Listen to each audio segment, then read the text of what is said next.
Hello and welcome to another extra late night stream of The King in Yellow by, I think it's Robert Chambers, starting off strong. But before we start, I have an apology. I promised every stream for the rest of June I'd be wearing the Kamina glasses. However, I feel like these are just a little inappropriate for today's stream, so I'm going to have to take them off.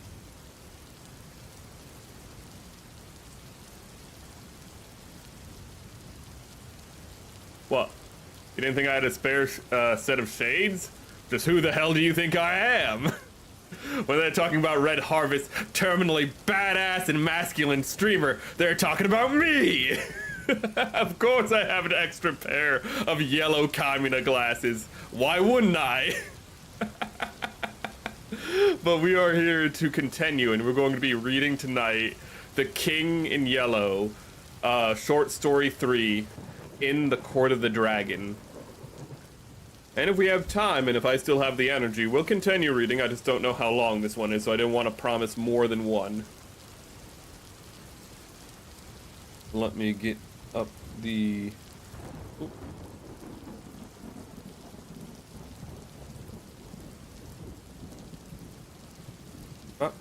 Okay.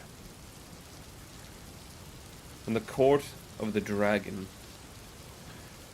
O thou who burnest in heart for those who burn in hell, whose fires thyself shall feed in turn, how long be crying mercy on them, God?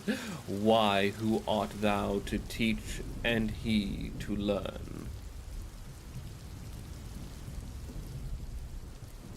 In the church of St. Barnaby's Vespers, ooh, don't see that word often, were over. The clergy left the altar, the little choir boys flocked across the chancel and settled in the stalls. A Suisse, I don't know how to say that, Suisse, is in rich uniform, marched down the south aisle, sounding his staff. At every fourth step on the stone pavement behind him came that eloquent preacher and good man, Monseigneur C. My hair was near the chancel rail. I now turned toward the west end of the church. The other people between the altar and the pulpit turned too. There was a little scraping and rustling while the congregation seated itself. The preacher mounted the pulpit stairs and the organ voluntarily ceased. I had always found the organ playing at St. Barnaby's highly interesting, learned and scientific it was, too much so for my small knowledge, but expressing a vivid if cold intelligence. Moreover, it possessed the French quality of taste. Taste reigned supreme, self-controlled, dignified, and reticent. Today, however, from the first chord I had felt a change for the worse, a sinister change. During Vespers, it had been chiefly the chancel organ which supported the beautiful choir, but now and again, quite wantonly, as it seemed, from the west gallery where the great organ stands, a heavy hand had struck across the church at the serene peace of those clear voices. It was something more than harsh and dissonant, and it betrayed no lack of skill. As it recurred again and again, it set me thinking of what my architect's body said about the custom in early times to consecrate the choir as soon as it was built, and that the nave, being finished sometime half a century later, often did not get any blessing at all. I wondered idly if that had been the case at St. Barnaby's, and whether something not usually supposed to be at home in a Christian church might have entered undetected and taken possession of the West Gallery. I had read in such things happening too, but not in works of architecture. Actually, I forgot to say this is the third story. I did say this is the third story, but I forgot to say the first story was the Repair of Reputation, which was a guy who was crazy and thought he was going to have a coup against the entire United States with a man with no ears and missing fingers on his left hand. Interesting one. And then we had, I think it was just called The Mask, but that one was just a story of effectively a woman who falls into a pool of, like, I don't know, a pool that turns her into a statue, and then she's no longer a statue by the end of the story. Also a bit of a weird one. A bit of a crazy little series of stories. But with that quick aside, let me continue. Then I remembered that St. Barnaby's was not much more than 100 years old, and smiled at the incongruous association of medieval superstitions with the cheerful little piece of 18th century Rococo. Rococo. But now Vespers were over, and there should have followed a few quiet chords. Alright. I was just a little paranoid that my audio wasn't on for a second there. Okay.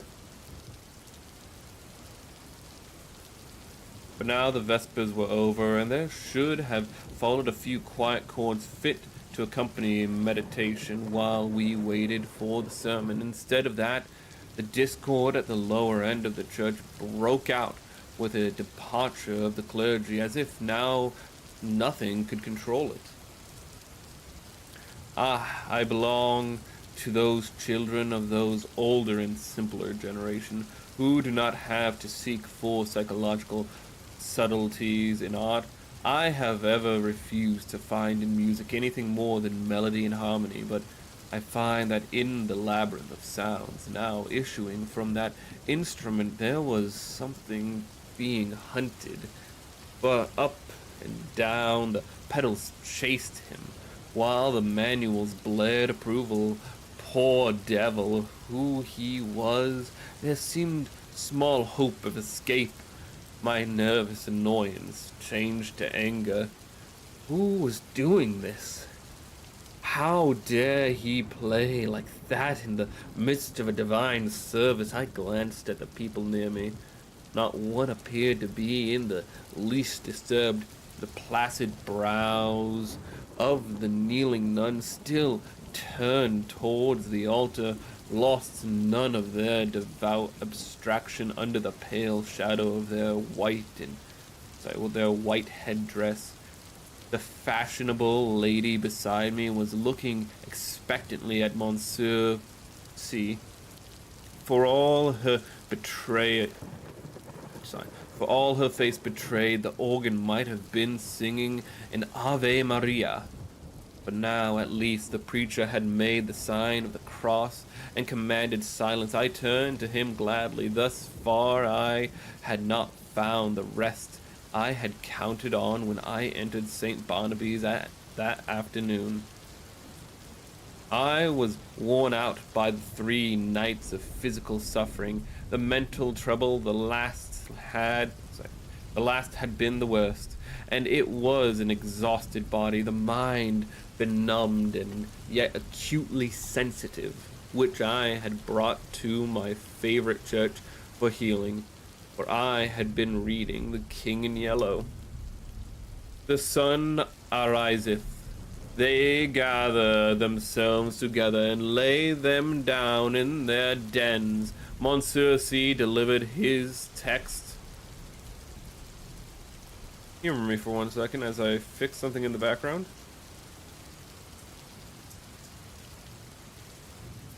There we go.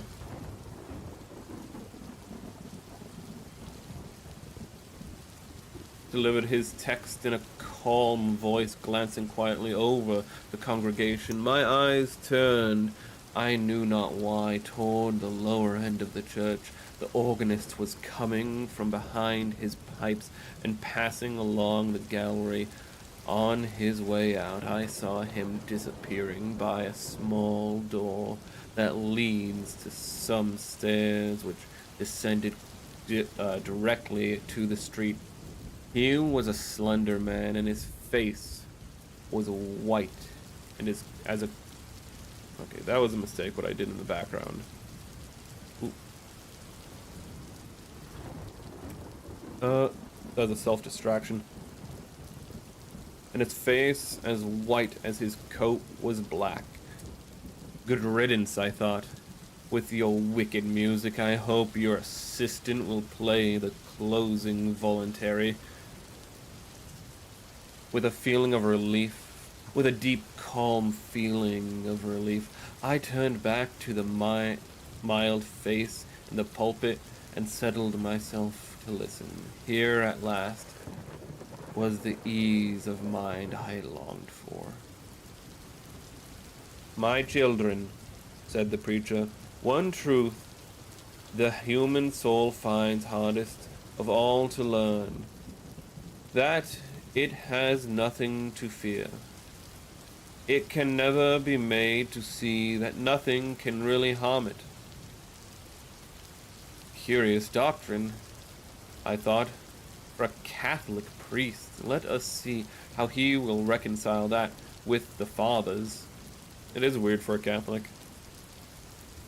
"Nothing can really harm the soul," he went on in his coolest, clearest tones, "because—" But I never heard the rest. My eyes left his face, I knew not for what reason, and sought the lower end of the church. The same man was coming out from behind the organ, and was passing along the gallery the same way. But there had not been time for him to return. And if he had returned, I must have seen him. I felt a faint chill, and my heart sank. And yet his going and coming were no affair of mine. I looked at him.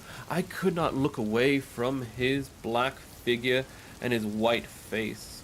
When he was exactly opposite to me, he turned and sent across the church straight into my eyes. A look of hate, intense and deadly.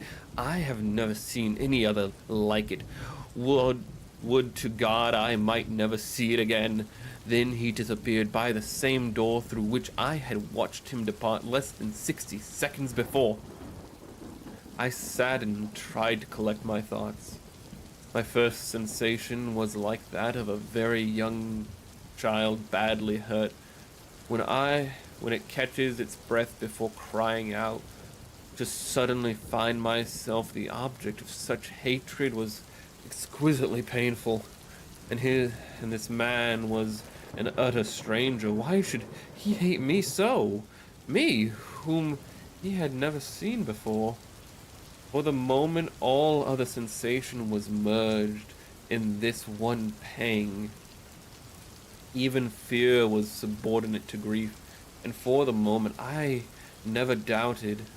But in the next I began to reason, and a sense of incongruous came to my aid. As I have said, St. Barnaby's is a modern church. It is a small and well-lighted one. One sees all over it almost at a glance. The organ gallery gets a strong white light from a row of long windows in the clerestory, which have not been colored glass. The pulpit being in the middle of the church, it followed that when I was turned towards it, whatever moved at the west end could not fail to attract my eye. When the organist passed, it was no wonder that I saw him. I had simply miscalculated the interval between his first and second passing. He had come in that last time by the other side door.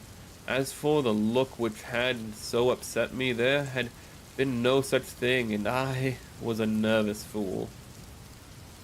I looked about. This was a likely place to harbor supernatural horrors. That clear-cut, reasonable face of Monsieur Catholic man, his collected manner, and the easy, graceful gestures, which they not just a little discouraging to the notion of the gruesome mystery. I glanced above his head and almost laughed.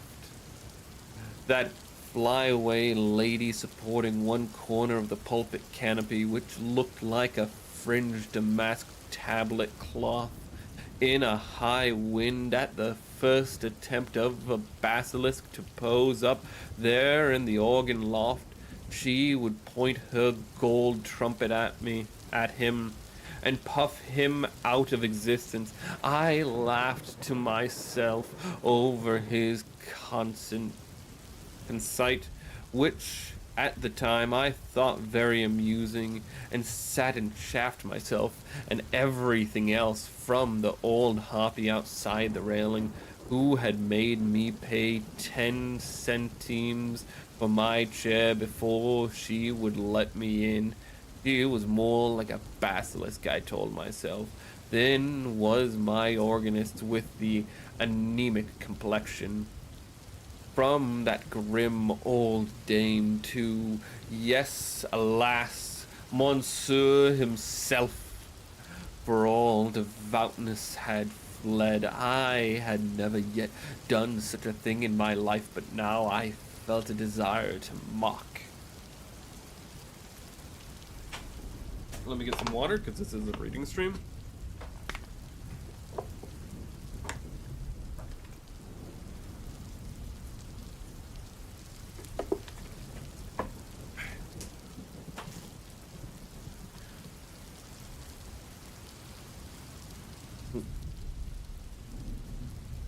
I'm actually going to take this moment real quick just to double check.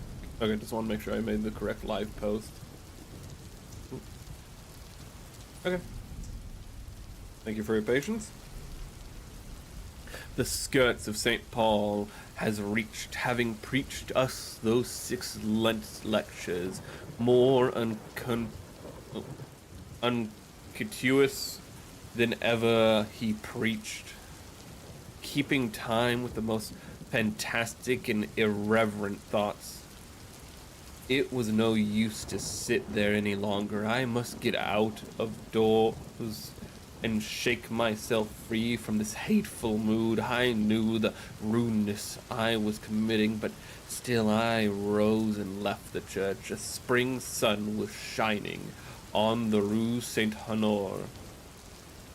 Saint Honore. As I ran down the church steps, on the corner stood a burro full of yellow jonquils, pale violets from the Riviera, dark Russian violets, and white Roman hyacinths in a golden cloud of mimosa.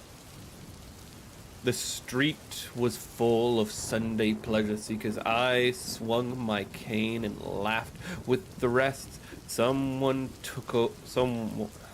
overtook and passed me. He never turned, but there was the same deadly malignity in his white profile that there had been in his eyes. I watched him as long as I could see him.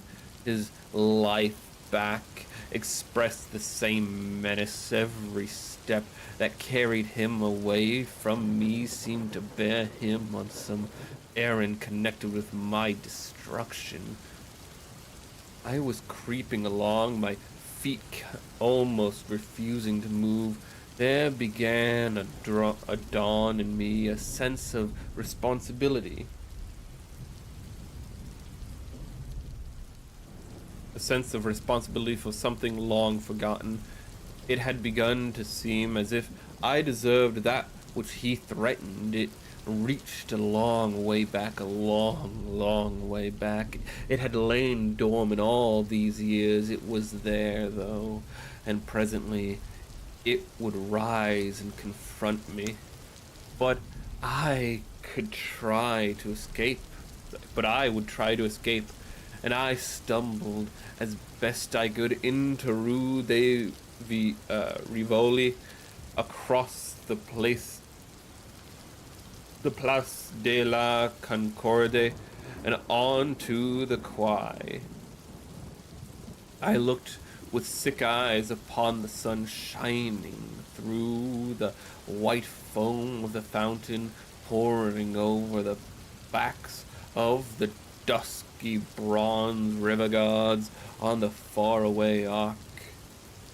A structure of amethyst mist on the countless vistas of grey stems and bare branches faintly green. Then I saw him again coming down on the chestnut alleys of the Cour la Reine.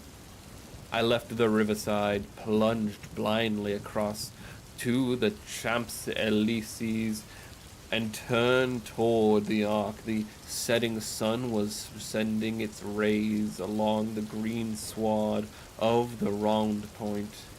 In the foreglow, he sat on the bench, children and young mothers all about him. He was nothing but a Sunday lounger, like the others, like myself.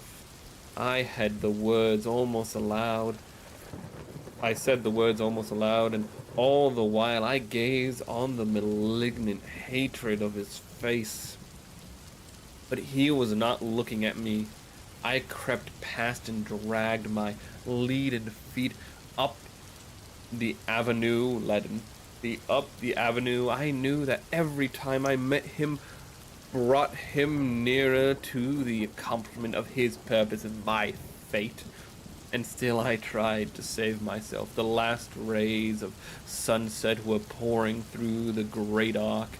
I passed under it and met him face to face. I had left him far down the Champs-Élysées,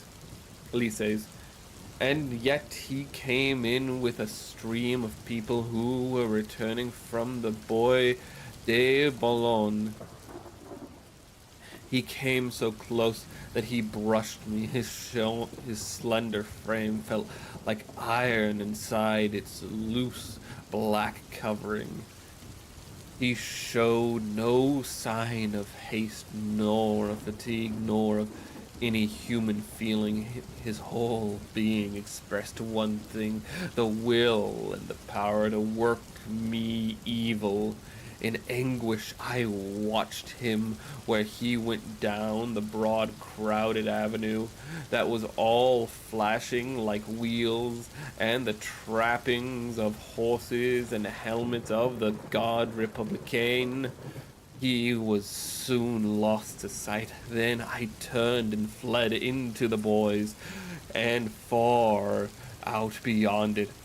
I know not where I went, but after a long while, as it seemed to me, night had fallen, and I found myself sitting at a table before a small cafe. I had wandered back into the Bois. It was hours now since I had seen him. Physical fatigue and mental suffering had left me no power to think or feel. I was tired, so tired. I longed to hide away in my own den. I resolved to go home, but that was a long way off. I live in the Court of the Dragon, a narrow passage that leads from the Rue des Renées to the Rue du Dragon. It is an impasse, traversable only for foot passengers. Over the entrance on the Rue des Renées is a balcony supported by an iron dragon. Within the court, tall old houses rise on their side and close the ends that give on the two streets. Huge gates swung back during the day into the walls of the deep archways. Close this court after midnight, and one must enter then by ringing at a certain small doors on the side. The sunken pavement collect unsavory pools. Steep stairways pitch down to doors that open on the court. The ground floors are occupied by shops of second-hand dealers and by iron workers. All day long the place rings with clink of hammers and clang of metal bars. Unsavory as it is below, there is cheerfulness and comfort and hard, honest work above. 5 flights up are the ateliers of architects and painters, and the hiding places of middle-aged students like myself who want to live alone. When I first came here to live, I was young and not alone. I had walked a while before any convenience appeared, but at last, when I had almost reached the Arc de Triomphe again, an empty cab came along and I took it. From the Arc to the Rue des Rennes, in a drive of more than half an hour, especially when one is conveyed by a tired cab horse that has been at the mercy of Sunday fit markers. There had been time before I passed under the dragon's wings to meet my enemy over and over again. But I never saw him once, and now refuge was close at hand. Before the wide gateway, a small mob of children were playing. Our concierge and his wife walked among them, with their black poodle keeping order. Some couples were waltzing on the sidewalk.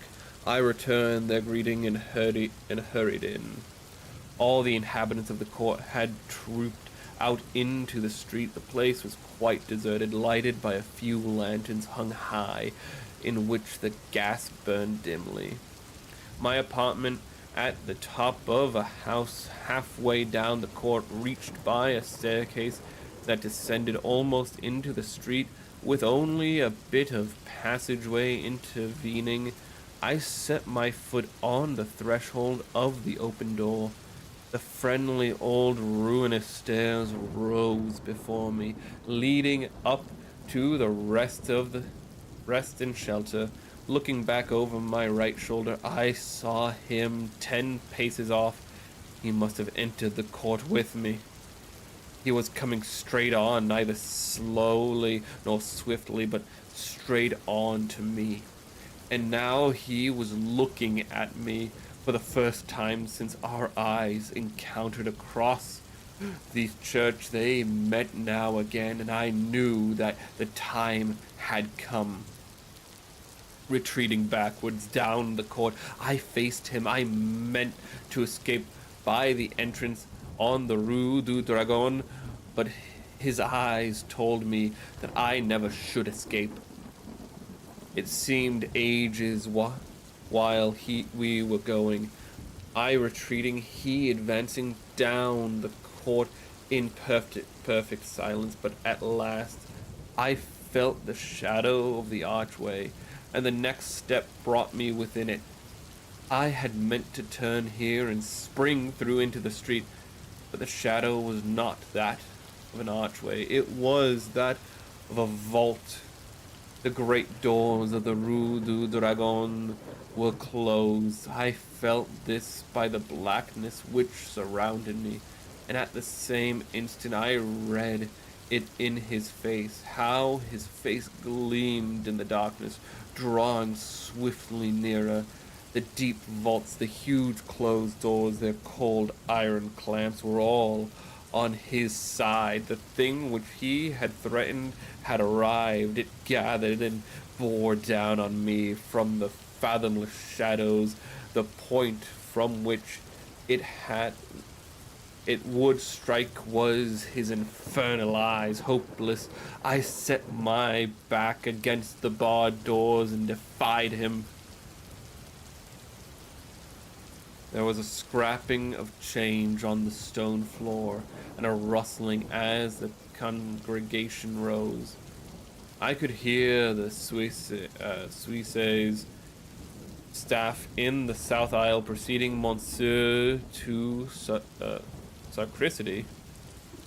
The kneeling nuns, roused from their devout abstraction, made their reverence and went away. The fashionable lady, my neighbor, rose also with graceful reserve. As she departed, her glance just flitted over my face with disapproval. Half dead, or so it seemed to me, yet intensely alive to every trifle, I sat among the leisurely moving crowd and rose to and went toward the door. I had slept through the sermon. Had I slept through the sermon? I looked up and saw him passing along the gallery to his place. Only his side I saw. The thin bent arm and his black covering looked like one of those devilish nameless instruments which lie in the disused torture chambers of medieval castles. But I had escaped him, though his eyes had said I should not. Had I escaped him? That which gave him the power over me came back out of oblivion, where I had hoped to keep it, for I knew him now, death, and the awful abode of lost souls, whither my weakness long ago had sent him.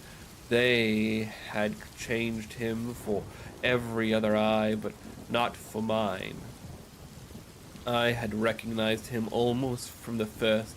I had never doubted that he was come to do.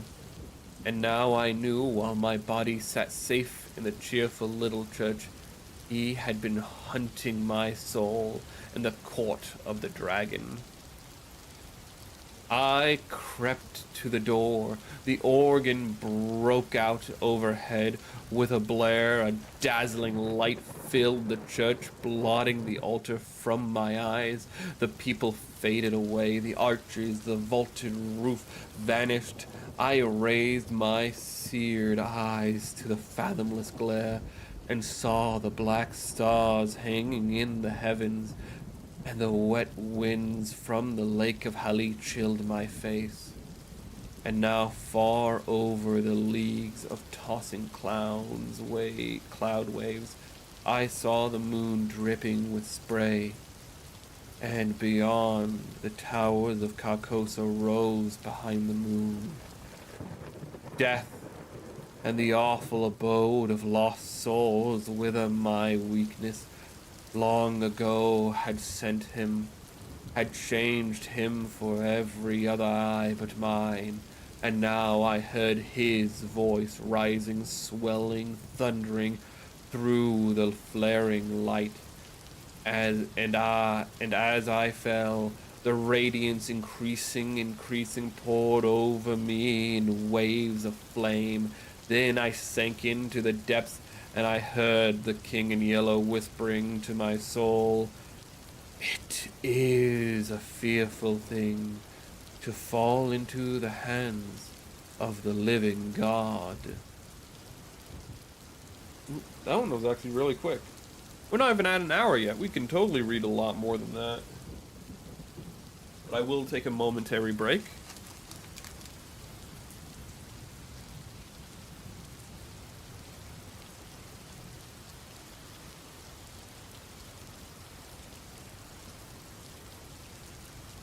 Paranoia seems to be common in these stories, though madness commonly comes with paranoia. I'm gonna have a little snack.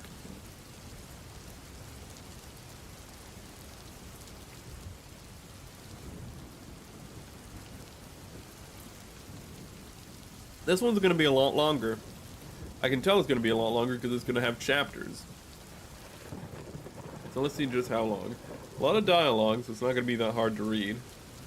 Oh, I say that, then there's some thick paragraphs later on. Okay.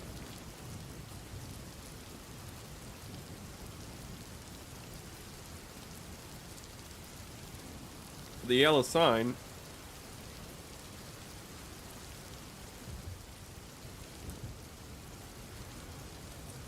The yellow sign is a callback to the first story, The Repair of Reputations. Shut up, phone. Because upon the coup that the crazy guy wanted to do against the United States of America, the signal for the coup to begin was... The signal was called the yellow sign. So that's a callback to the first story.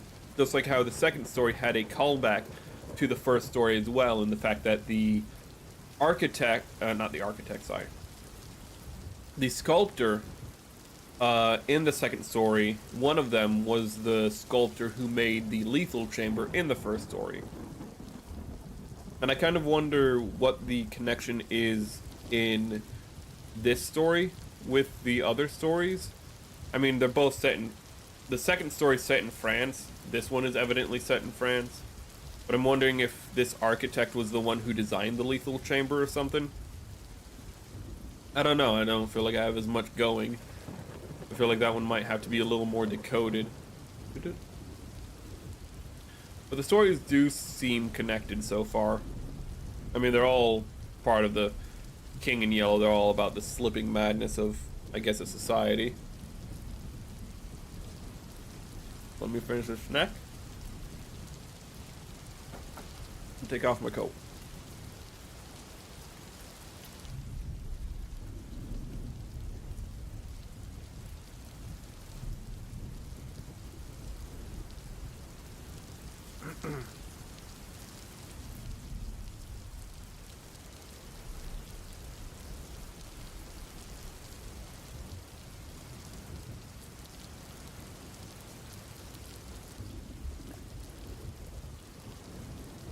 I'm gonna pour myself a glass of water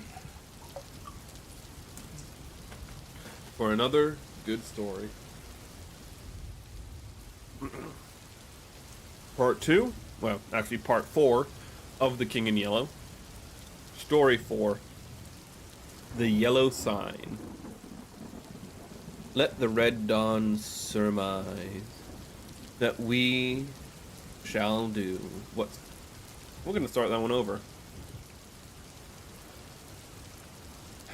The yellow sign. Let the red done.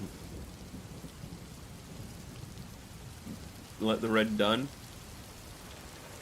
Okay, third time's the charm. The yellow sign. Let the red dawn surmise what we shall do when this blue starlight dies and all is through. There are so many things which are impossible to explain. Why should certain chords in music make me think of the brown and golden tints of autumn's foliage? Why should Mass of Saint Cecile bend my thoughts wandering among the caverns whose walls blaze with ragged masses of virgin silver? What was it in the roar and turmoil of Broadway at 6 o'clock that flashed before my eyes the picture of still Brenton Forest, where sunlight filtered through spring foliage and Sylvia bent half curiously, half tenderly over the small green lizard, murmuring, "To think that this also is little word of God." Looks like we are in... Okay. Looks like we are in New York again. Because Broadway, which I did not mention, the first story took place in New York. So the first was in New York, second story was France, third story was France, and we're back in New York.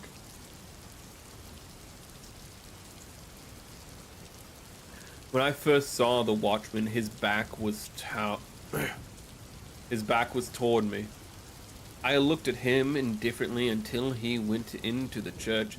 I paid no more attention to him than I had to any other man who lounged through Washington Square that morning. And when I shut my window and turned back into my studio, I had forgotten him. In the late afternoon, the day being warm, I raised the window again and leaned out to get a sniff of air. A man was standing in the courtyard of the church, and I noticed him again with as little interest as I had that morning. I looked across the square to where the fountain was playing, and then, with my mind filled with a vague impression of trees, asphalt drives, and the moving groups of nursemaids and holiday makers, I started to walk back to my easel. As I turned, my listless glance included the man below in the churchyard. his face was toward me now, and with a perfectly involuntary movement, I bent to see it. As at the same moment he raised his head and looked at me, instantly I thought of a coffin worm. Whatever it was about the man that repelled me, I did not know, but the impression of plump white grave worm was so intense and nauseating that I must have shown it in my expression, for he turned his puffy face away with a movement which made me think of a disturbed grub in a chestnut. I went back to my easel and motioned the model to resume her pose. After working for a while, I was satisfied that I was spoiling what I had done as rapidly as possible. And I took up a palette knife and scraped the color out again. The flesh tones were sallow and unhealthy, and I did not understand how I could have painted such sickly colors into a study which before had glowed with healthy tones. I looked at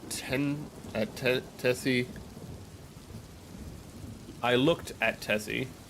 She had not changed, and the clear flush of health dyed her neck and cheeks as I frowned. Hello! Oh, for best viewers, get out of here. Get out of here, bot. Do not interrupt me. Do not interrupt me, bot. People can interrupt me, but not bots.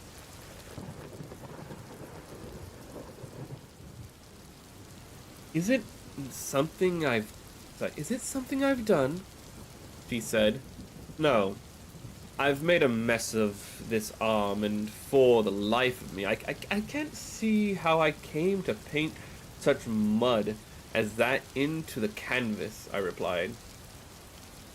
I don't pose well, she insisted. Of course, perfectly. Like, don't I pose well? Of course, perfectly. Then it's not my fault? No, it is my own. I'm very sorry, she said. I told her she could rest while I applied rag and turpentine to the plague spot of my canvas, and she went off to smoke a cigarette and look over the illustrations of the Courrier Francaise. I did not know whether it was something in the turpentine or a defect in the canvas, but the more I scraped, the more that gangrene seemed to spread. I worked like a beaver to get it out, and yet the disease appeared to creep from limb to limb of the study before me. Alarmed, I strove to arrest it, but now the color on the breast changed, and the whole figure seemed to absorb the infection as a sponge soaks up water. Vigorously, I applied palette knife, turpentine, and scraper, thinking all the time what a seance I should hold with Duval, who had sold me the canvas.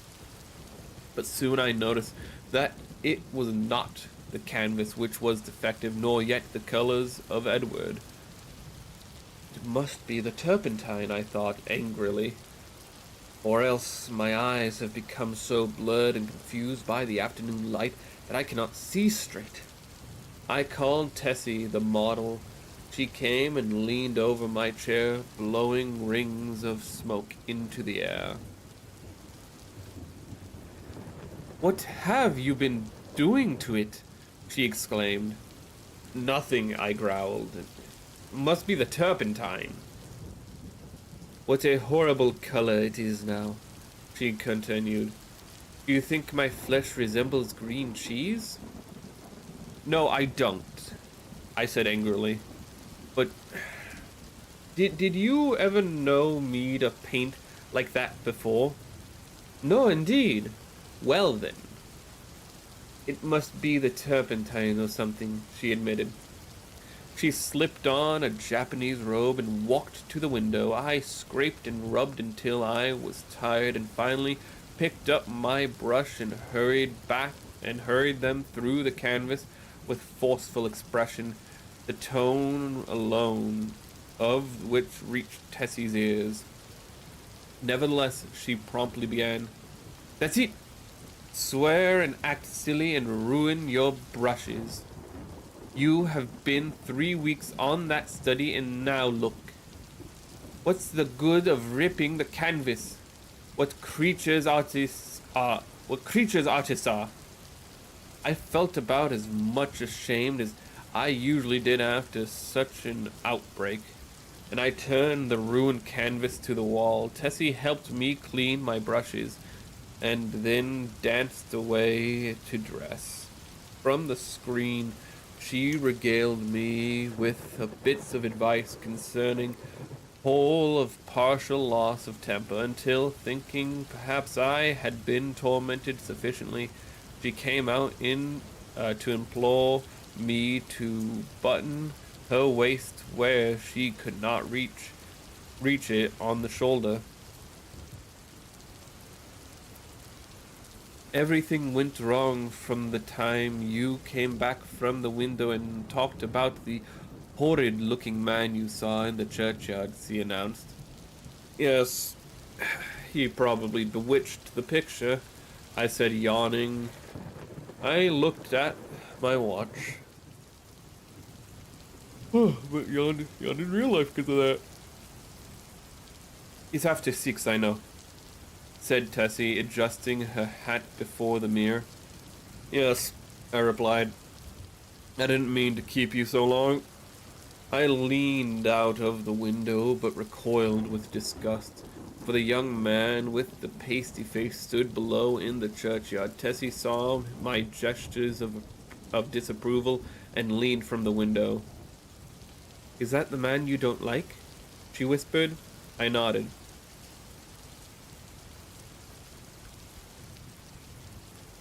"I can't see his face, but he does look fat and soft some way or other," she continued, turning to look at me.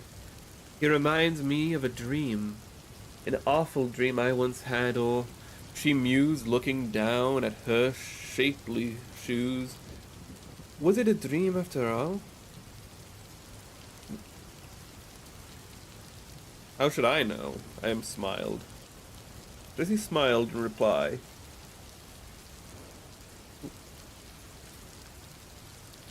"You were in it," she said, "so perhaps you might know something about it." Tessie, I protested. "Don't you dare flatter by saying that you dream about me." "But I did," she insisted. "Shall I tell you about it?" "Go ahead," I replied, lighting a cigarette. Okay.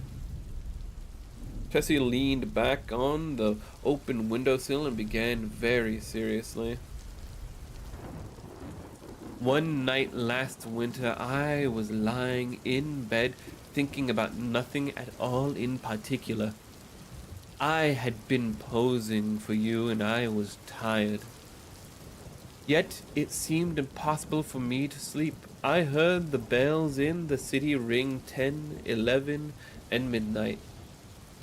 I must have fallen asleep about midnight because I didn't remember hearing the bells after that. It seemed to me that I had scarcely closed my eyes when I dreamed that something impelled me to go to the window. I arose and, raising the sash, I leaned out. 25th Street was deserted as far as I could see. I began to be afraid. Everything outside seemed so black and uncomfortable. Then the sound of wheels in the distance came to my ears, and it seemed to me as though that was what I must wait for. Very slowly the wheels approached, and finally I could make out a vehicle moving along the street. It came nearer and nearer, and when it passed beneath my window, I saw it was a a hearse, not a horse. A hearse, of course. Then, as I trembled with fear, the driver turned and looked straight at me. When I awoke, I was standing by the open window, shivering with cold. But the black plumed hearse and the driver were gone. I dreamed this dream again in March last, and again awoke beside the open window. Last night the dream came again. You remember how it was raining? When I awoke, standing at the open window, my night dress was soaked. But where did I come into the dream? I asked. You were in the coffin, but you were not dead. In the coffin? Yes. How did you know? Could you see me? No, I only knew you were there. Had you been eating Welsh rarebits? Or lobster salad? I began laughing, but the girl interrupted me with a frightened cry. Hello, what's up? I said as she shrank into the embrasure by the window. The man below in the churchyard, he drove the hearse. Nonsense, I said, but Tessie's eyes were wide with terror. I went to the window and looked out. The man was gone. Come, Tessie, I urged. Don't be foolish. You have posed too long. You are nervous. Do you think I could forget that face? She murmured. 3 times I saw the hearse passing below my window, and every time the driver turned and looked up at me. Oh, his face was so white and soft. It looked dead. It looked as if it had been dead a long time. Another apparition of death. Ooh, avatar of death. I induced the girl to sit down and swallow a glass of marsala. When I sat down beside her and tried to give her some advice. Look here, Tessie, I said. You go to the country for a week or two. So you go to the country for a week or two, and you'll have no more dreams about hearses. You pose all day, and when night comes, your nerves are upset. You can't keep this up. Then again, instead of going to bed when your day's work is done, you run off to picnics at Solzer's Park, or go to El Dorado or Coney Island. And when you come down here next morning, you feel fagged out. That's an interesting way to say burnt out. Because a fag is a cigarette, so it's all burnt out. Ooh, there was no real hearse. There was a soft shell crab dream. I've never heard that phrase before. She smiled faintly. What about the man in the churchyard? Oh, he's only an ordinary, unhealthy, everyday creature. As true as my name is Tessie Reardon, I swear to you, Mr. Scott, that the face of the man below on the churchyard is the face of the man who drove the hearse. What of it? I said. It's an honest trade. Then you think I did see the hearse? Oh, I said diplomatically. If you really did, it might not be unlikely that a man below drove it. There's nothing in that. Tessie rose and rolled her scented handkerchief, and taking a bit of gum from a knot in the hem, placed it in her mouth. That's disgusting. Then drawing on her glove, she offered me her hand. I ain't taking that. You're a disgusting woman. With a frank, good night, Mr. Scott, and walked out. Sorry about that last part. I don't like gum. Chapter 2. Let's get a drink.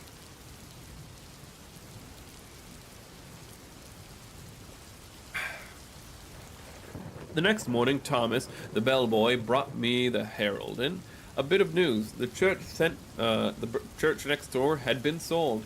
I thanked heaven for it.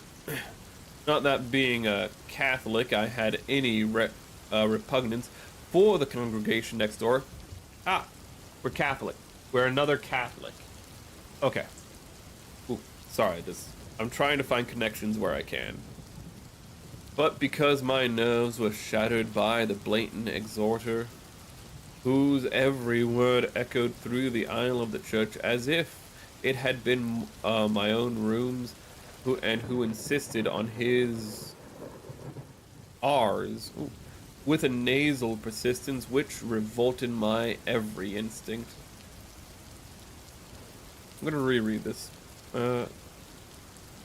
Then too there was a fiend in human shape, an organist who reeled. Okay, so this is the connection to the last story. Who reeled off some of the grand old hymns with an interpretation of his own, and I longed for the blood of creature who could play the doxology with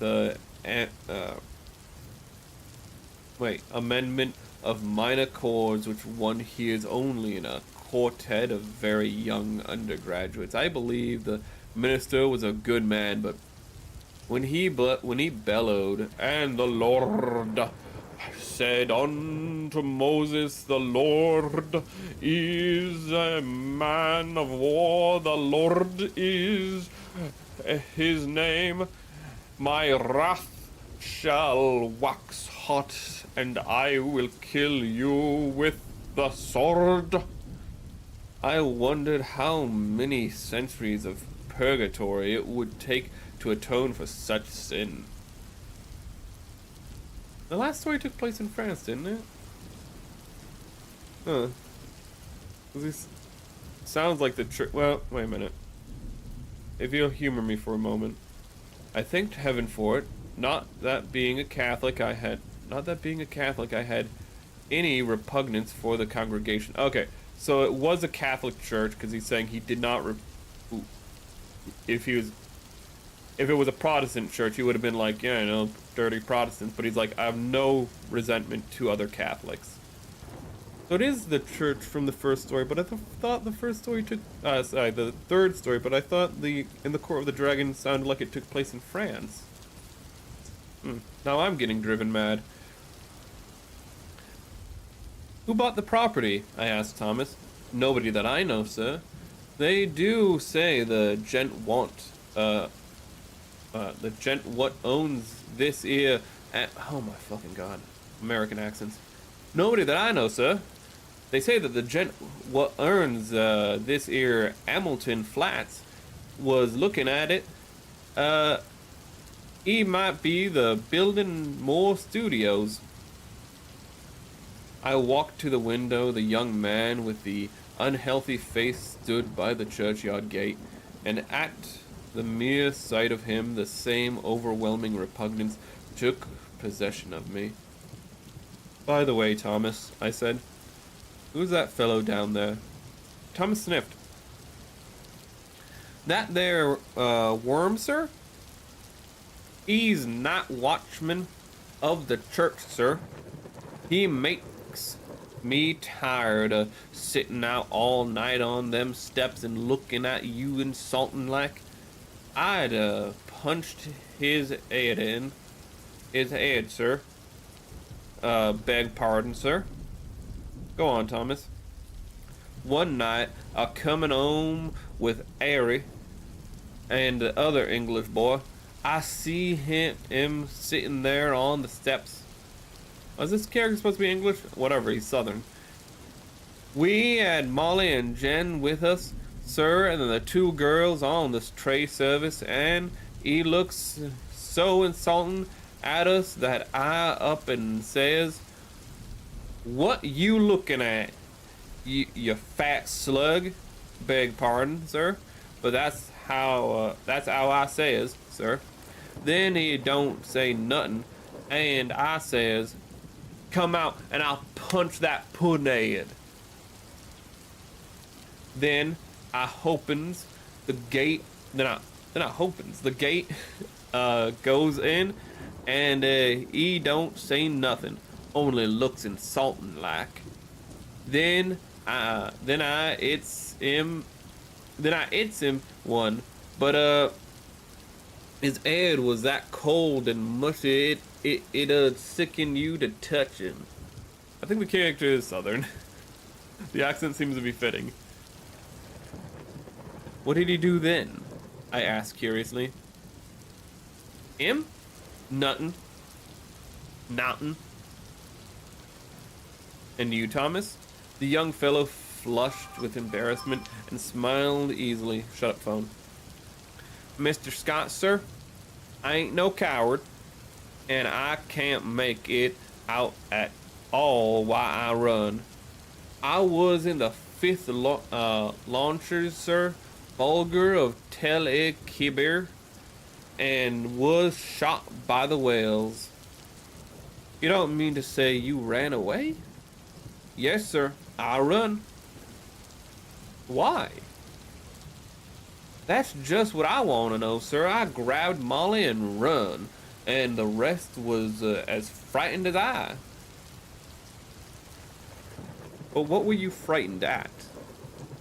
Thomas refused to answer for a while, but now my curiosity was aroused about the repulsive young man below, and I pressed him.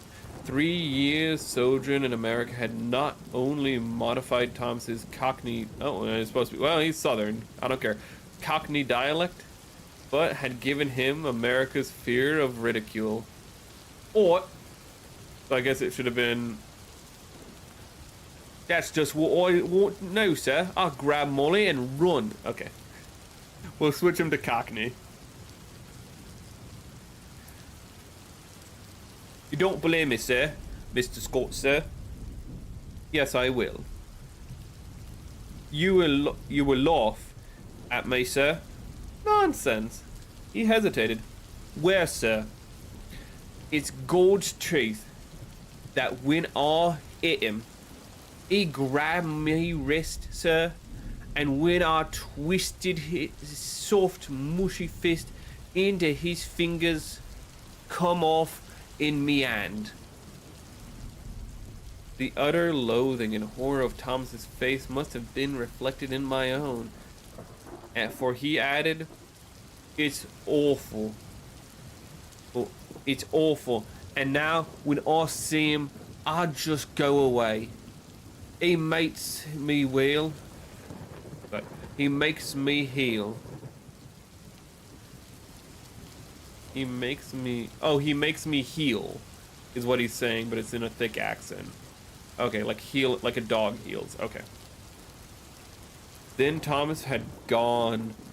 When Thomas had gone, I went to the window. The man stood beside the church railing with both hands on the gate, but I hastily retreated to my easel again, sickened and horrified, for I saw that the middle fingers of his right hand was missing. At 9 o'clock, Tessie reappeared and vanished before the screen in my merry "Good morning, Mr. Scott." When she had reappeared and taken her pose upon the model stand, I started a new canvas, much to her delight. She remained silent as long as I was on the drawing, but as soon as the scrape of the charcoal ceased and I took up my fixation, she began to chatter. "Oh, I had such a lovely time last night. We went to Tony Pastor's." "Who are we?" I demanded. "Oh, Maggie, you know, Mr. White's model, and Pinky McCormick. We call her Pinky because she's got that beautiful red hair you artists like so much, and Lizzie Burke." I sent a shower of spray from the fixation over the canvas and said, "Well, go on." "We saw Kelly and Baby Barnes, the skirt dancer, and all the rest. I made a mash." "Then you have gone back on me, Tessie." She laughed and shook her head. "He's Lizzie Burke's brother, Ed. He's a perfect gentleman." I felt constrained to give her some parental advice concerning mashing, which she took with a bright smile. "Oh, I can take care of a strange mash," she said, examining her chewing gum. "But Ed is different. Lizzie is my best friend." Then she related how Ed had come back from the stocking mill in Lowell, Massachusetts, my kryptonite, Massachusetts, to find her and Lizzie grown up, and what an accomplished young man he was, and how he thought nothing of squandering $50 of ice cream and oysters to celebrate his entry as clerk into woolen department of Macy's. Before she had finished, I began to paint, and she resumed the pose, smiling and chattering like a sparrow. By noon, I had the study fairly well rubbed in, and Tessie came to look at it. "That's better," she said. I thought so too, and ate my lunch with a satisfied feeling that all was going well. Tessie spread her lunch on a drawing table opposite me, and we drank our claret from the same bottle and lighted our cigarettes from the same match. I was very much attached to Tessie. I had watched her shoot up into a slender but exquisitely formed woman from a frail, awkward child. She had posed for me during the last 3 years, and among all my models, she was my favorite. It would have troubled me very much indeed had she become tough or fly, as the phrase goes, but I never noticed any deterioration of her manner, and felt at heart that she was all right. She and I never discussed morals at all, and I had no intention of doing so, partially because I had none myself, and partially because I knew she would do what she liked in spite of me. I just realized I'll say it at the end of this. Still, I did hope she would steer clear of complications, because I wished her well, and then also I had a selfish desire to retain the best model I had. I knew that mashing, as she termed it, had no significance with girls like Tessie, and that such things in America did not resemble in the least the same things in Paris. Yet, having lived with my eyes open, I also knew that somebody would take Tessie away someday, in one manner or another.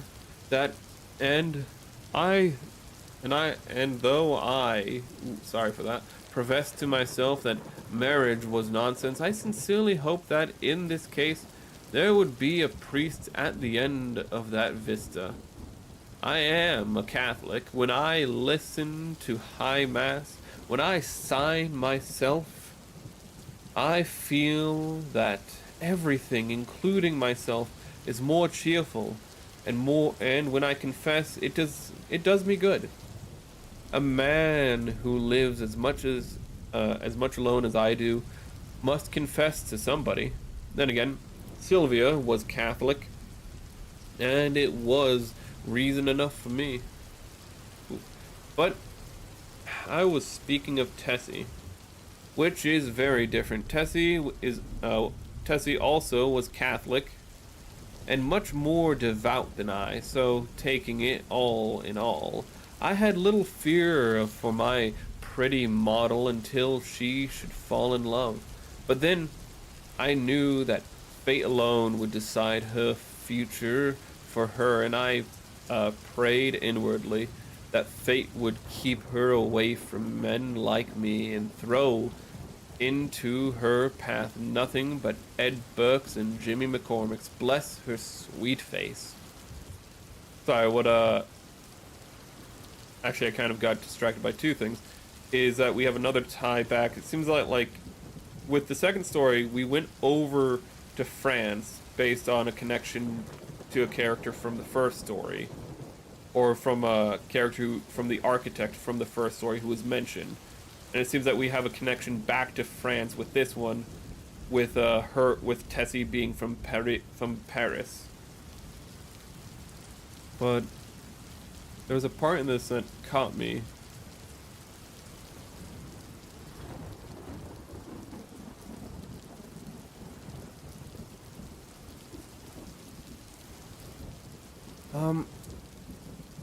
Shit. I noticed something, but that part actually distracted me.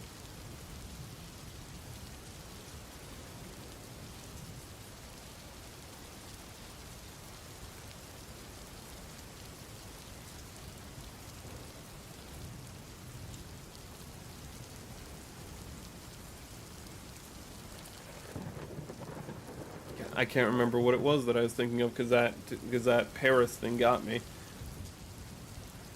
Okay, so I'm just gonna continue then. Tessie sat blowing rings of smoke up to the ceiling and tinkling the ice in her tumbler. Do you know what I also had a dream last night? Do you know that I also had a dream last night? I observed. Not about the man, she laughed. Exactly, a dream similar to yours, only much worse. I was foolish and thoughtless of me to say this, but you know how little tact the average painter has. Oh, what I realized partway through that chapter, partway through that paragraph, is this is the first character so far who has not read The King in Yellow yet in his story. Maybe he's going to read it by the end. But in each story, the prospective character has read The King in Yellow. The first story, the second story, and the third story, they had all already read The King in Yellow before the start of the story, I think.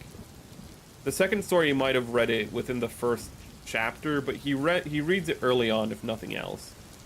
This is the first character where there's no reference to the story yet. Ooh. What little tact the average painter has. I must have fallen asleep about 10 o'clock, I continued.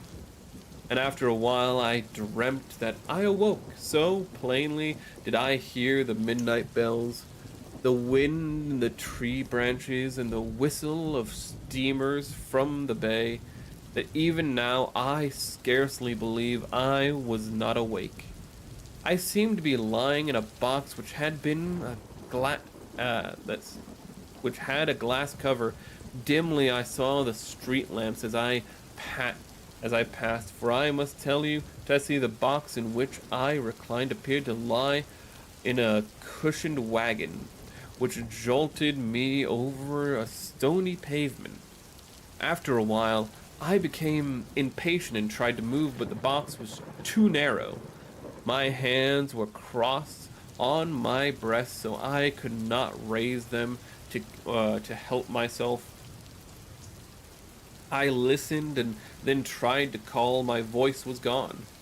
I could not hear the trample of the horse attached to the wagon, I could hear the trample of the horse attached to the wagon, even the breathing of the driver. Then another sound broke upon my ears like the raising of a window sash. I managed to turn my head a little and found I could look not only through the glass cover of my box, but also through the glass panes in the sides of the covered vehicle. I saw houses empty and silent, with neither light nor life about any of them excepting one. In that house a window was open on the first floor, and a figure all in white stood looking down into the street. It was you. Tessie turned her face away from me, and I leaned on the table with her elbow. Wait, what? Tessie turned her face away from me, and I leaned on the table with her elbow. Okay, I see what he's saying. I could see your face, I resumed, and it seemed to me to be very sorrowful. Then we passed on and turned into a narrow black lane. Presently the horses stopped. I waited and waited, closing my eyes with fear and impatience. But all was silent as the grave. after what seemed to be hours, I began to feel uncomfortable. A sense that somebody was close to me. Some a sense that somebody close to me made me unclose my eyes. Then I saw the white face of the hearse driver looking at me through the coffin lid. A sob from Tessie interrupted me. She was trembling like a leaf. I saw I had made an ass of myself and attempted to repair the damage. Why, Tess, I said, I only told you this to show you what influence your story might have on another person's dreams. You don't suppose I really lay in a coffin, do you? What are you trembling for? Don't you see that your dream and my unreasonable dislike for the inoffensive watchman of the church simply set my brain working as soon as I fell asleep? She laid her head between her arms and sobbed as if her heart would break. What a precious triple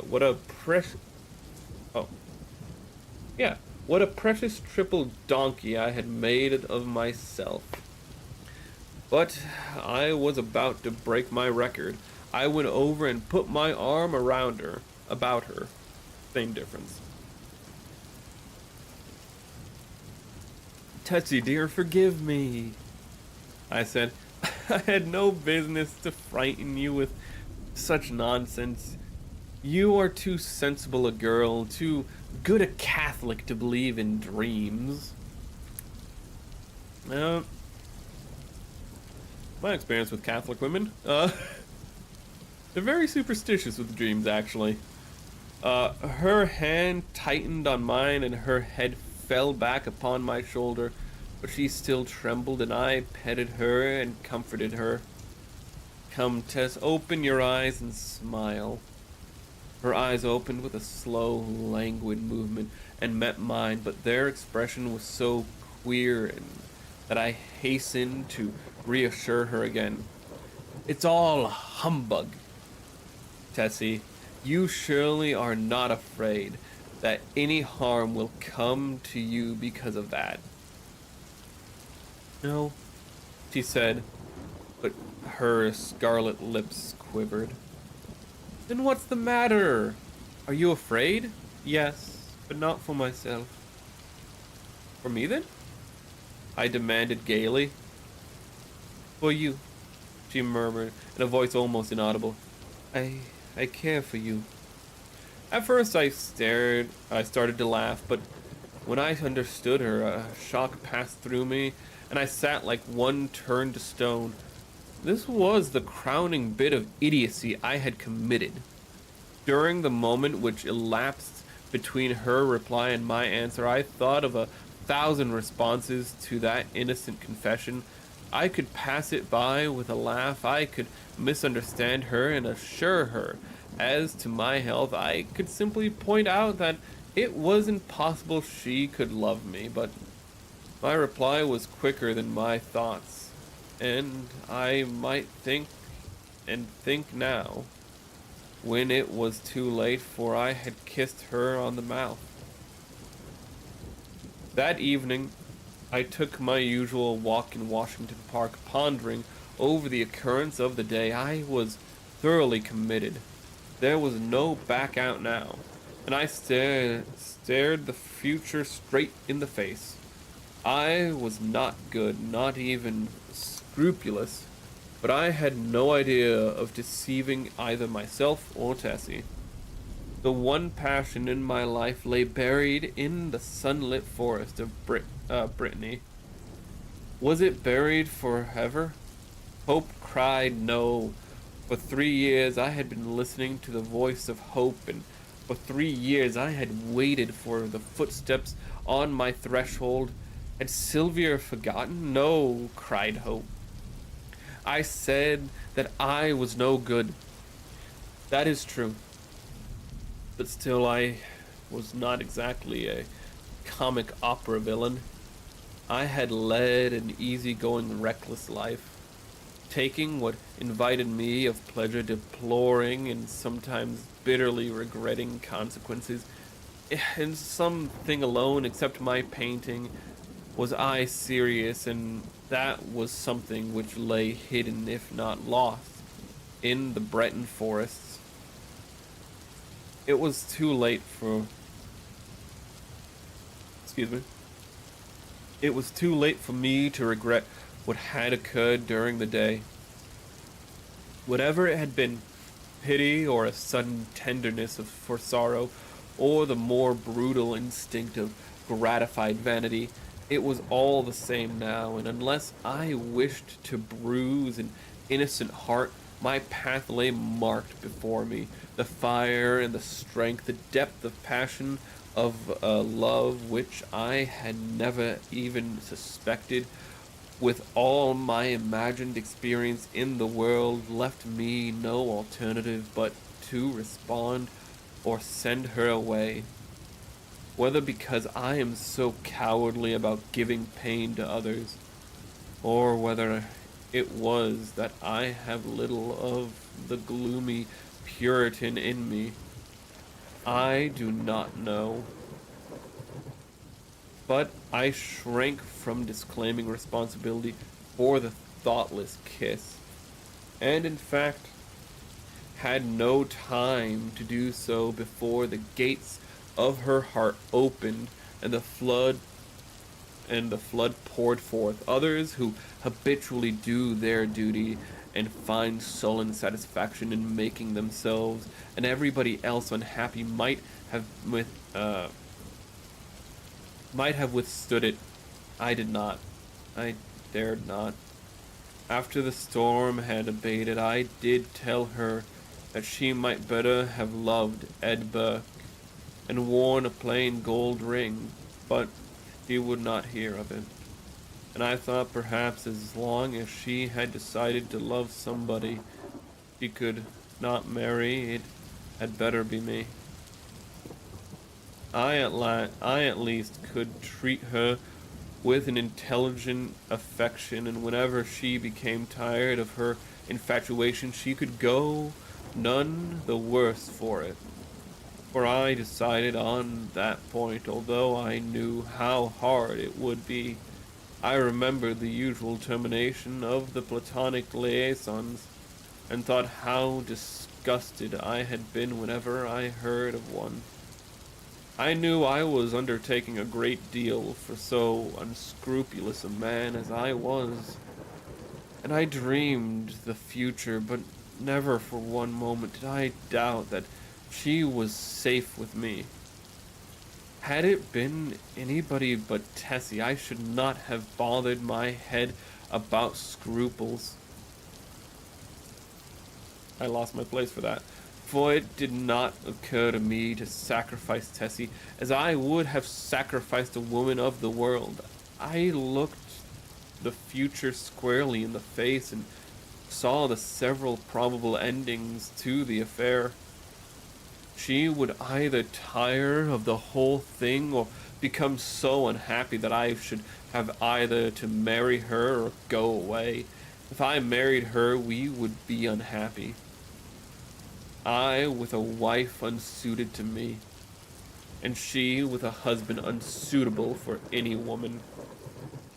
For my past life could scarcely entitle me to marry.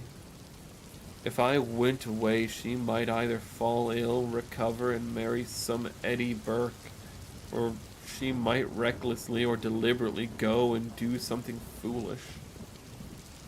On the other hand, if she tired of me, then her whole life would be before her, with beautiful vistas of Eddie Burkes and marriage rings and twins of Harlem flats and heaven knows what. As I strolled along through the trees by Washington Arch, I decided that she should find substantial friend in me. Anyway, in the future could take care of itself. Then I went into the house and put on my evening dress, for the little faintly perfumed note on my dresser said, "Have a cab at the stage door at 11." And the note was signed Edith Carmichael, Metropolitan Theater. I just realized something. Firstly, Men's Mental Health Month. This guy obviously has some complexes about him. You are worth it, and you are important. Okay, don't shoot yourself down.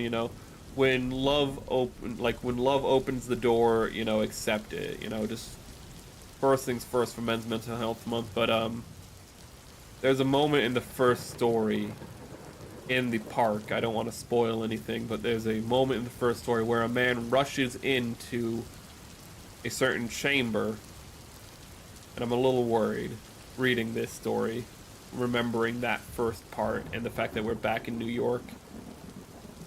I took supper that night, or rather, we took supper, Miss Carmichael and I, at Solari's, and the dawn was just beginning to gild the cross on the memorial church as I entered Washington Square after leaving Edith at the Brunswick. There was not a soul in the park as I passed along the trees and took the walk which leads from the Garibaldi statue to the Hamilton apartment house. But as I passed the churchyard, I saw a figure sitting on the stone steps. In spite of myself, a chill crept over me at the sight of the white, puffy face, and I hastened to pass. Then he said something which might have been addressed to me, or might merely have been a mutter to himself. But a sudden furious anger flamed up within me, and that such a creature should address me. For an instant I felt like wheeling about and smashing my stick over his head, but I walked on and entered Hamilton, went to my apartment. Entering Hamilton went to my apartment. For some time I tossed about the bed, trying to get some sound of his voice out of my ears, but could not. It filled my head, that muttering sound, like thick, oily smoke from fat rendering vat, or a odor of noisome decay. As I lay and tossed about, the voice in my ear seemed more distinct, and I began to understand the words he had muttered. They came to me slowly, as if I had forgotten them, and at last I could make some sense out of the sounds. It was this: "Have you found the yellow sign? Have you found the yellow sign? Have you found the yellow sign?" I was furious.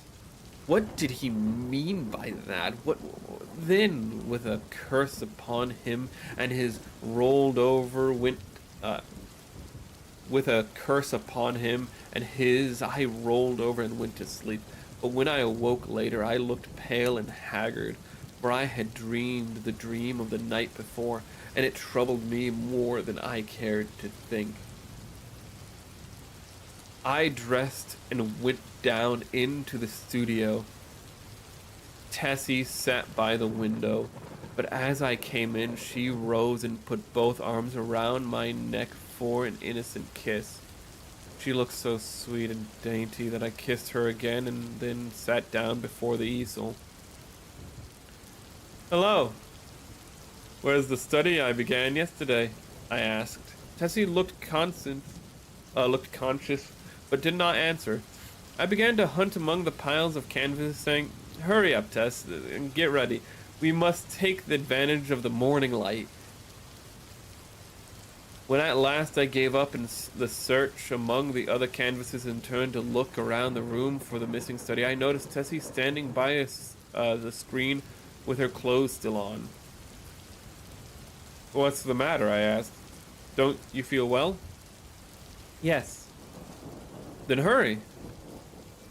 Do you want me to pose as I have always posed?" Then I understood. Here was a new complication. I had lost, of course, the best nude model I had ever seen. I looked at Tessie. Her face was scarlet. Alas, alas. We had eaten on the tree of knowledge, and Eden and native innocence were dreams of the past. I mean for her. I suppose she noticed the disappointment in my face, and she said, I will pose if you wish. The study is behind the screen here, where I put it. No, I said. We will begin we will begin something new. And I went into my wardrobe and picked out a Moorish costume which fairly blazed with tinsel. It was a genuine costume, and Tessie retired to the screen with it enchanted. When she came forth again, I was astonished.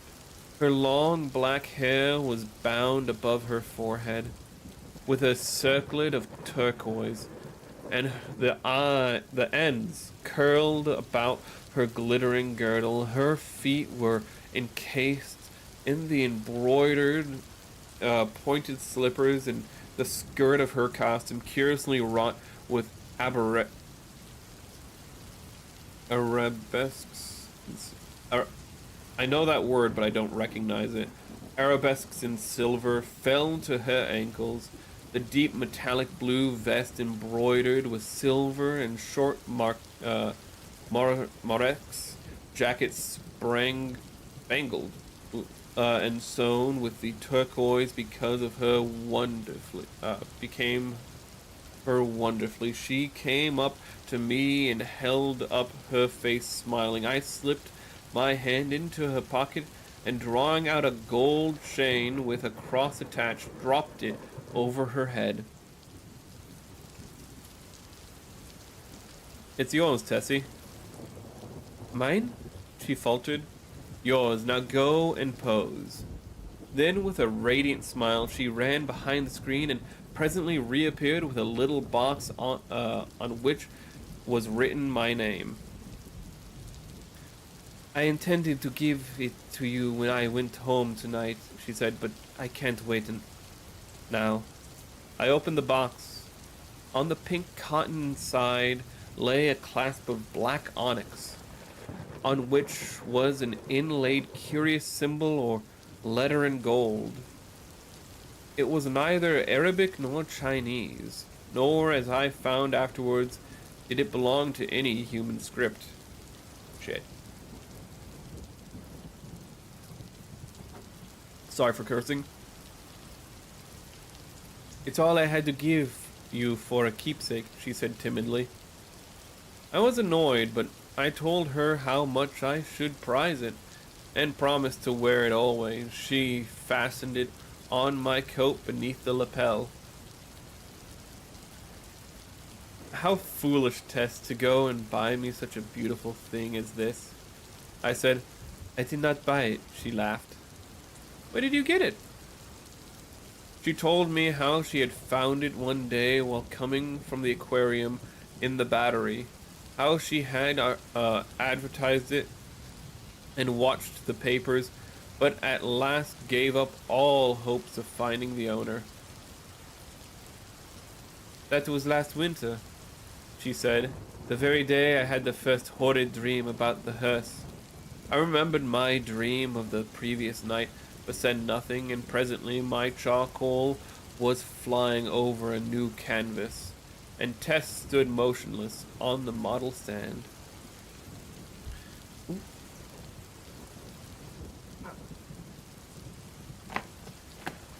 Let me get and refill my water. Okay, third chapter. I think this is the last one.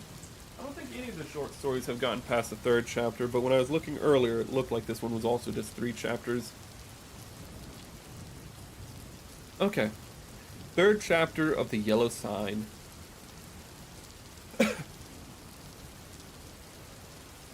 The following day was a disastrous one for me. While moving a framed canvas from one easel to another, my foot slipped on the polished floor and I fell heavily on both wrists. Fuck. Sorry for cursing. That's happened to me.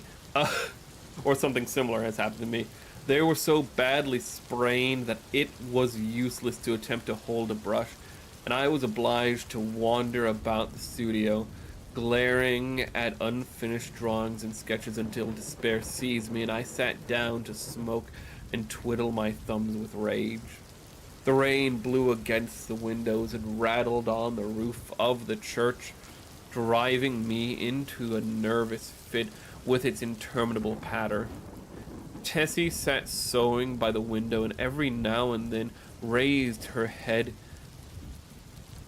and looked at me with such innocent compassion that I began to feel ashamed of my irritation and looked about for something to occupy me. I had read all the papers and all the books in the library for the sake of something to do. I went to the bookcase and shoved them open with my elbow. I knew every volume by its color and examined them all, passing slowly around the library and whistling to keep up my spirits. I was turning to go into the dining room when my eyes fell upon a book bound in serpent skin, standing in a corner of the top shelf of the last bookcase. Here it comes. I did not remember it, and from the floor could not decipher the pale lettering on the back. So I went to the smoking room and called Tessie. She came in from the studio and glimpsed up and reached the book. "What is it?" I asked. "The King in Yellow." I was dumbfounded. Who had placed it there? How came it to my rooms? I had long ago decided that I should never open that book, and nothing on earth could have persuaded me to buy it. Fearful lest curiosity might tempt me to open it, I had never even looked at it in bookstores, even if ever had any curiosity to read it. The awful tragedy of young Castaigne, who I knew, prevented me from exploring its wicked pages. Okay, so this is taking place after the first story. This is important because the second story takes place before, at least partially before the first story. So the stories aren't necessarily linear, but this one appears to be after the first story. I had always refused to listen to any description of it, and indeed nobody ever ventured to discuss the second part aloud, so I had absolutely no knowledge of what those leaves might reveal. I stared at the poisonous malted bindings as I would at a snake. Well, it is in snakeskin. But for context, Castaigne was pretty much it was the main character of the first story, but also I think his cousin also had the name Castaigne. But what he did is he tried to, because his coup, he could not, like, he was going to become King of America. And so he wanted no challenge to his throne, so he planned to kill his cousin effectively. Because, you know, if he was king, his cousin would threaten his power as another member of the royal bloodline. You know, so very loony dude. So that's what he's referencing. "Don't touch it, Tessie," I said. "Come down." Of course, my admonition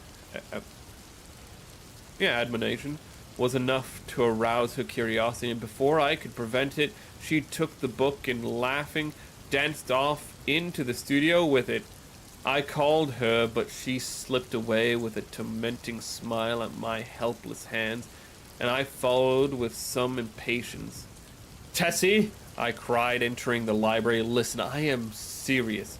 Put that book away. I do not wish you to open it." The library was empty. I went into both the drawing rooms, then into the bedrooms, laundry, kitchen, and finally returning to the library and began a systematic search. She had hidden herself so well that it was half an hour later when I discovered her crouching, white and silent, by the latticed window in the storeroom above. At first glance I saw she had been punished for her foolishness.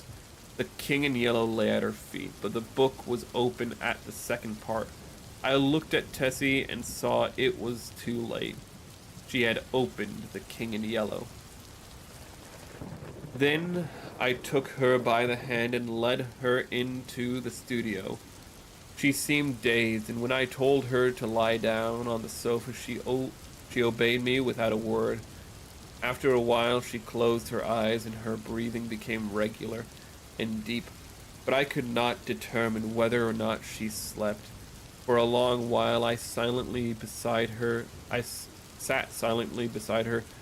but she neither stirred nor spoke, and at last I rose and entered unused storeroom, took the book in my least injured hand, and it seemed heavy as lead. But I carried it into the studio again, and sitting down on the rug beside the sofa, opened it and read through from beginning to end. Why? Like, when faint with excess in my emotions, I dropped the volume and leaned warily back against the sofa. Tessie opened her eyes and looked at me. There's a compelling force, like when you have the book to read it, I guess. Like, people just casually, they're like, this book's evil, and then they just end up casually reading it. Like, this is the second time that's happened, and the second story that's also happened, and the second story that also happened, they're just like, oh yeah, there's like books kind of evil, everyone knows it's evil because they're in France, and like it's really famously evil in France, and he's like, yeah, I guess I'll read it. You know, so it's like, they're like, and this guy's like, oh, this book's like literally written by Satan, and like, he just saw his girlfriend go insane from reading it, and he's like, oh, okay. Well, time to read it. We had been speaking of some time in a dull, monotonous strain before I realized that we were discussing the King in Yellow. Oh, the sins of writing such words, words which were clear as crystal, limpid and musical as bubbling springs, words which sparkle and glow like the poisoned diamonds of, Medicis. Oh, that's where medicine's derived from. Oh, the wickedness. Or maybe it's derived from, oh, the wickedness, the hopeless damnation of a soul. Who could fascinate and paralyze human creatures with such words?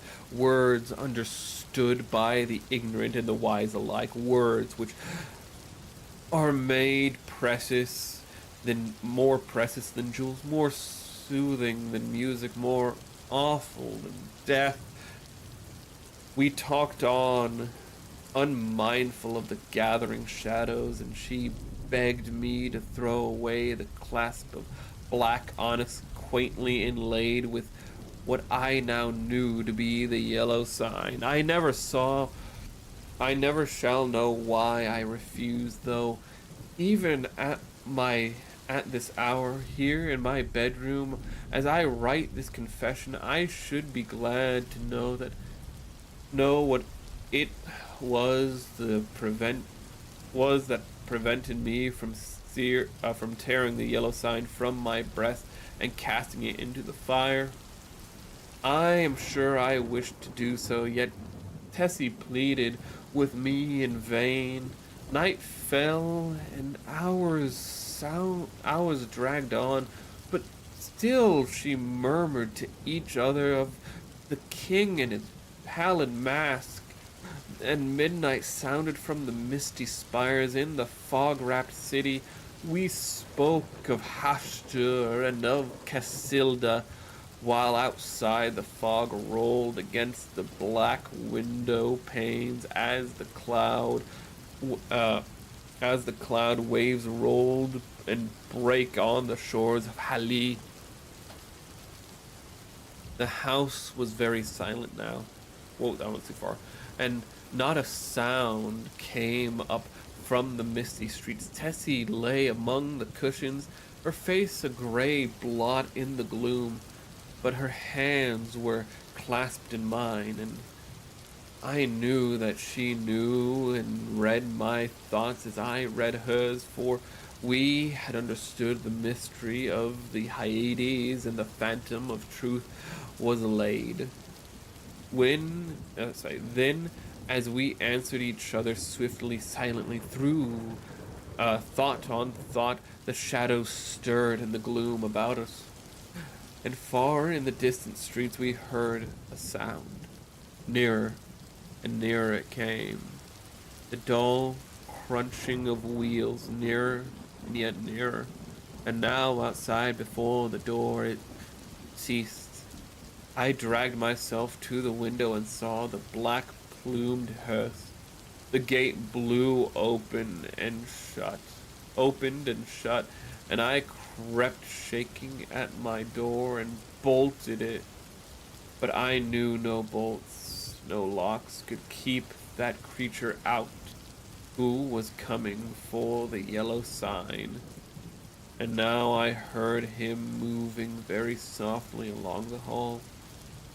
Now he was at the door, and the bolts rotted at his touch. Now he had entered. With eyes starting from my head, I peered. So I peered into the darkness, but when he came into the room, I did not see him. It was only when I felt him envelop me in his cold, soft grasp that I cried out and struggled with deadly fury, but my hands were useless, and he tore the onyx clasp from my coat and struck me full in the face. Then, as I fell, I heard Tessie's soft cry, and her spirit fled.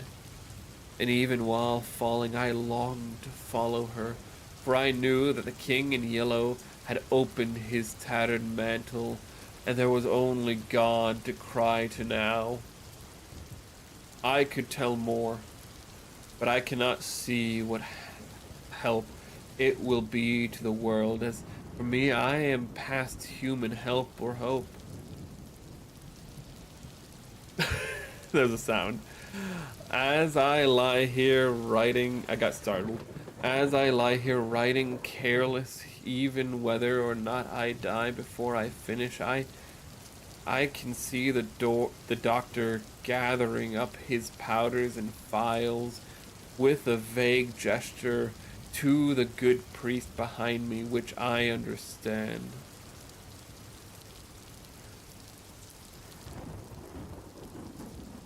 They will be very curious to know the tragedy. They of the outside world who write books and print millions of newspapers. But I shall write no more. And the Father Confessor will seal my last words with the seal of his sanctity when his holy office is done.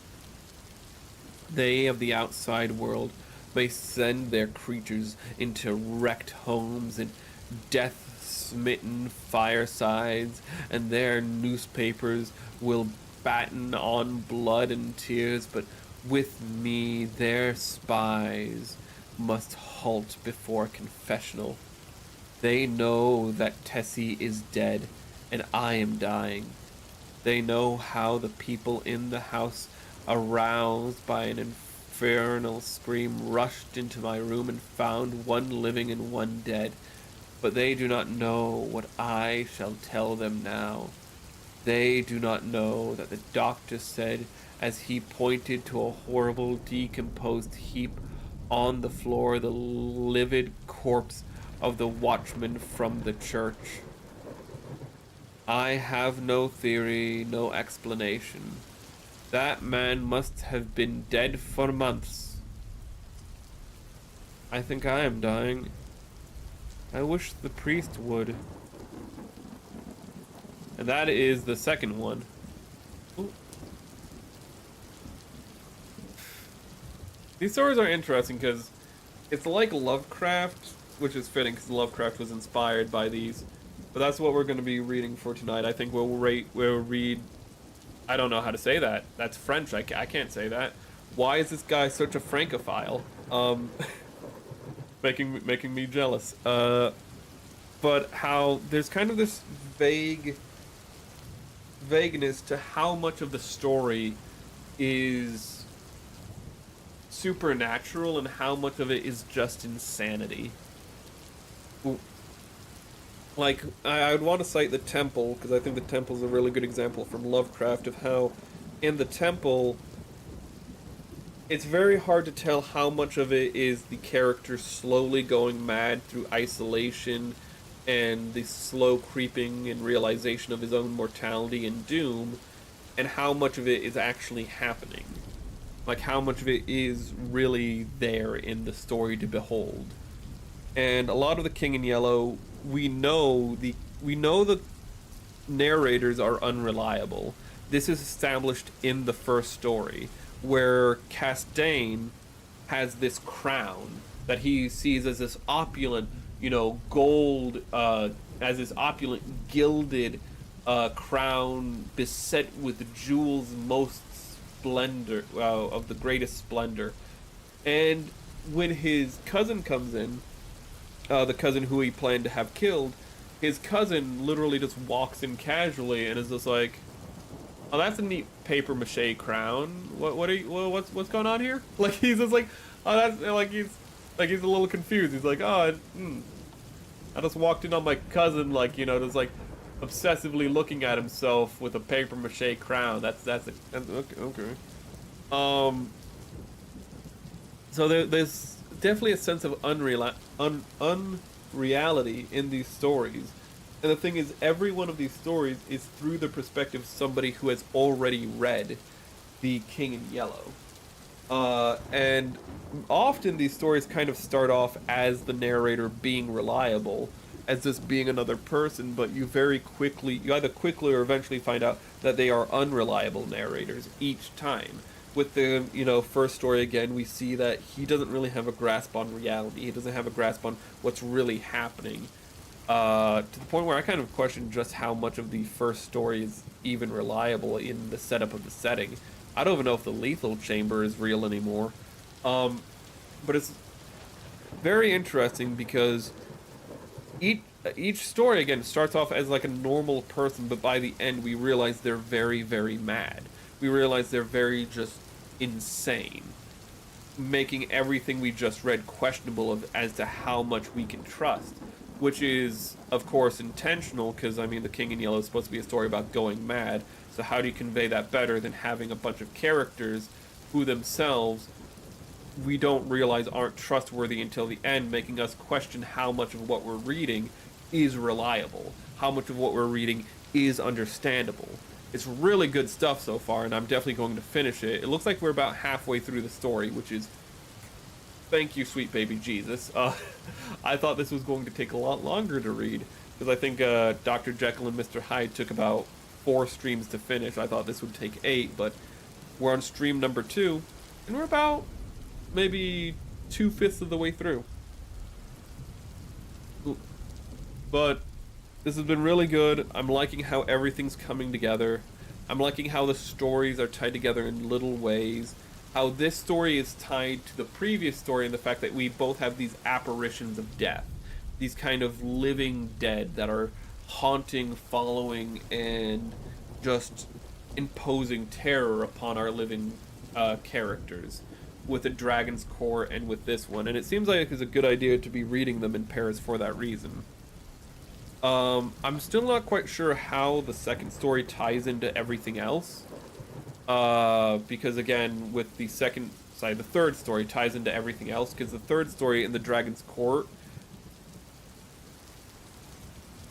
like, it feels like it's what happens in this story, just with a little less detail. Which is, I guess it's showing the similarities, the pattern of madness, because I do think this second story took place in France, because all the locations were French, and I don't think there's a French ward in New York like there is, say, a Italian, or well, the Irish would be Boston, but you know what I mean. That I don't think there's a ethnically French ward in New York. But it's a very interesting story so far of how it's showing these elements slowly slipping, how it's showing the similarities of madness. And one thing I liked about the second story we read today, The Yellow Sign, is just realizing how, despite the stigma around the King in Yellow, it is like an infection. It is like a disease. It infiltrates. It just ends up places like a disease. It just infiltrates and then it seems innocuous, but before you know it, it infects and spreads. It's very interesting, again, how these characters keep just reading this story despite knowing how terrible it is. And they speak of how awful it is after reading it, but there seems to be almost no hesitation in reading it, which is the weird thing. Every character talks about how terrible, well, not every character, but the characters talk about how terrible it is. You know, they go like, oh yeah, that's like, it's a bad book and whatnot. You know, they talk about how there is this stigma, but when presented with it, with the King in Yellow before them, it's such a casual thing that just like any other book, you'd grab it from the shelf and read it. And that's what's really interesting to me, is that like this character really put it into perspective of how he really went into detail about how he himself hates this book, how he cannot believe the idea, he cannot conceive of reading this book because it is just something that one should never touch, let alone read. And then after literally seeing his girlfriend go mad reading the book, he literally picks it up and just reads it front to back, and it's just like, what? So the story is definitely picking up, and it's definitely getting more and more interesting as things come together. And I'm very interested to see how it continues. We'll probably continue on Thursday. We're gonna start a lot earlier because we started very late on today's stream.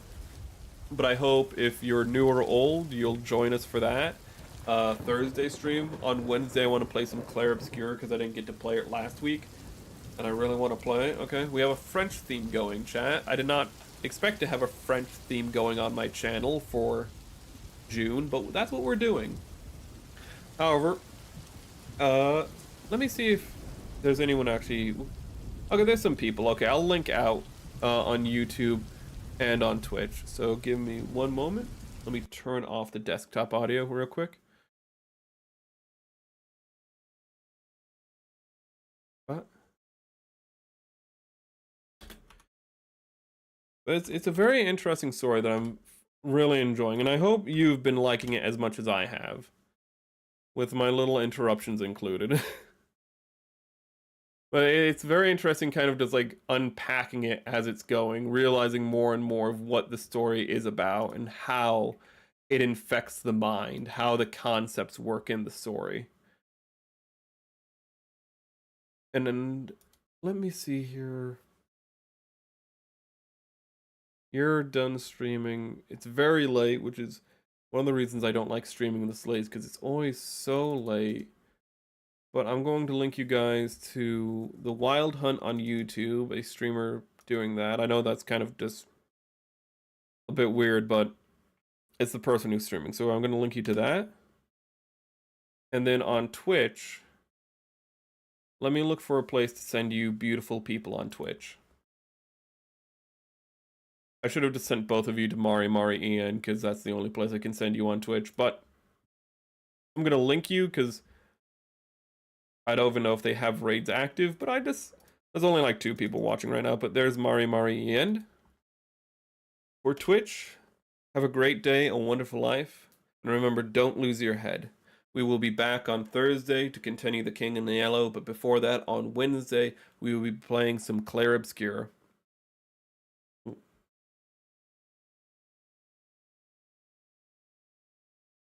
God bless America, and God bless you. Oh shit, that schedule on the ending stream is not up to date. That's close enough.